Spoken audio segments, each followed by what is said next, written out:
Hello everyone, welcome to my class. To continue with the first chapter of class 10th history, that is the rise of the nationalism in Europe. In this video, I'll be continuing the chapter further and I'll be discussing how the United Kingdom formed. In my previous video, we have discussed about the unification of Italy and Germany, and to continue with the same topic, how the modern nation states formed in Europe. Today, I'll be discussing about the formation of United Kingdom, and then the last topic of nationalism and imperialism. Right, so let's start the topic, the strange case of United Kingdom. Unlike Germany and Italy and their unification, if we talk about the formation of United Kingdom, then here the case of United Kingdom was totally different. Reason being, it was not a sudden process. It took many years, and this happened in different stages. Right, it was a very gradual process. So firstly, we'll try to understand if we are saying United Kingdom, so we are basically talking about the England and the small islands that are near to the England, right, like the Ireland, Scotland, Welsh. So we can say that this English Islay, this region was composed of different ethnic groups. And different types of ethnic groups were living together.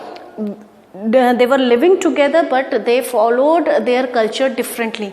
We have English, Welsh, Scottish and Irish people in that particular region. Out of these ethnic groups, only the English, they became quite powerful. They rose in power. They became quite sound in financially. They were comparatively better than the other ethnic groups. So when they came to power, they started imposing their rule over other people.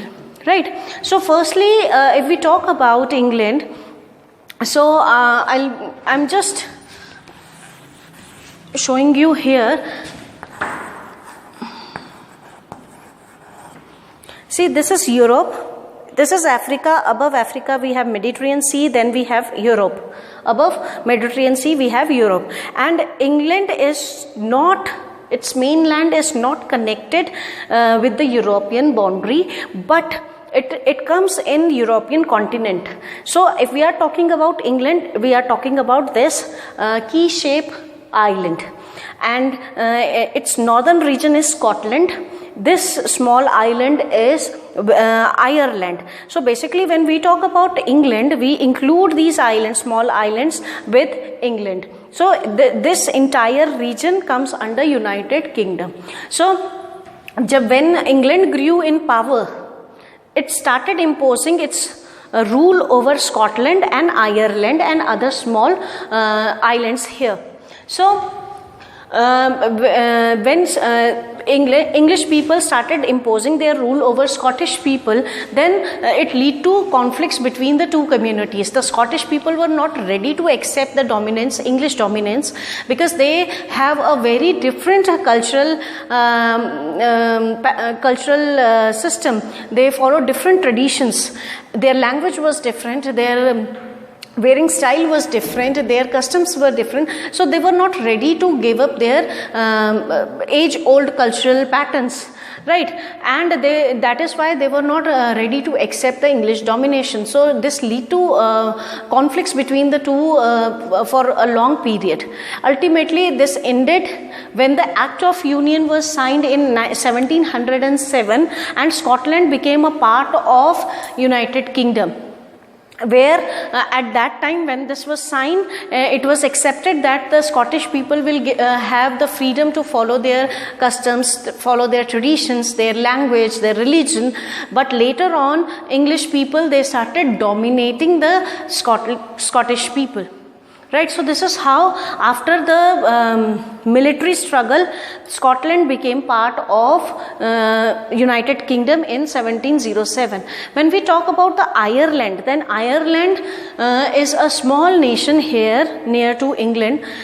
In this nation, the maximum population were of Catholics. and the minority group was of Protestants, whereas in England it is a Protestant nation. So the English people started interfering in the politics of Ireland, giving financial support to the Protestants of Ireland. They helped them, and steadily their number grew in the Irish Parliament. And as the Protestant government formed in Ireland, they accepted the dominance of the United Kingdom or England. Right? When this decision was taken, it was opposed by the Irish people.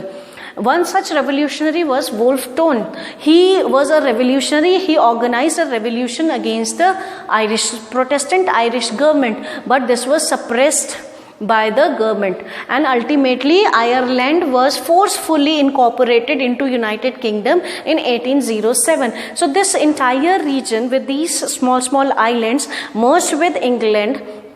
They became part of United Kingdom. They together called United Kingdom. And as soon as these regions became part of United Kingdom, they started imposing the English culture on them. Means one common national flag was adopted, which is called Union Jack. One national anthem was adopted. God Save Our Noble King became their national anthem. English became the compulsory language for all citizens. So this is how the United Kingdom formed forcefully, incorporating different islands into England. Right. Now next is visualizing the nation. When we talk about the nationalism, when we need to relate, we need to involve all common people in the spirit of nationalism, then at that time the people started visualizing the nation. Then a female figure was adopted to describe the nation. Right? Personification of the nation was done. This is called allegory. Allegory is basically giving a shape to an abstract idea. Here the abstract idea is of nation, and the shape was given as a female figure. Right? So Germania for the German nation and Marianne is for the French nation. The female figure symbol was given to the nation. As when we study about the Indian nationalism, we say Bharat Mata. So that Bharat Mata image, we relate it with our motherland. Similarly, they have made these female figures for depicting their nations. Germania for German nation and Marianne for the French nation. Now to conclude the chapter, the last topic of this chapter is nationalism and imperialism.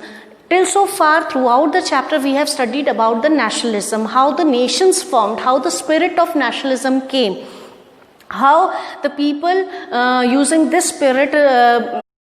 So next topic is nationalism and imperialism. Till so far we have discussed how the nationalism resulted in the formation of the modern nation states, and these emergence of these European powers, big powers.